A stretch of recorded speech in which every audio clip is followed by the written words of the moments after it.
বিকেলে রহিম স্কুল থেকে ফেরার পথে দেখে রোদে পুড়ে এক বৃদ্ধ মানুষ করুণ সুরে হাত পাচ্ছেন। রহিমের পকেটে ছিল মাত্র 10 টাকা।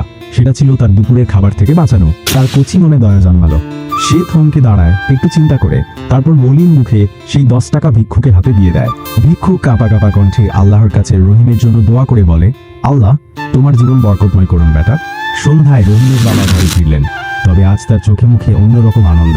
বললেন, আজ অফিস থেকে অপ্রত্যাশিত একটা ইনসেন্টিভ পেয়েছি। মনে হচ্ছে আল্লাহ আমাদের প্রতি মুখ তুলে চেয়েছেন। রহিম চুপচাপ মুচকি হাসল, তবে তার চোখে চিকচিক করে উঠল কৃতজ্ঞতার জল। মনে মনে ভাবল, হয়তো আমার ছোট সৎকাটাই আজ আমাদের ঘরে এত শান্তি আর বরকত এনেছে। কারণ রাসূল সাল্লাল্লাহু আলাইহি ওয়াসাল্লাম বলেছেন, সদকা কখনো ধন কমায় না, বরং আল্লাহ তাতে বাড়তি দান করেন। সহিহ মুসলিম।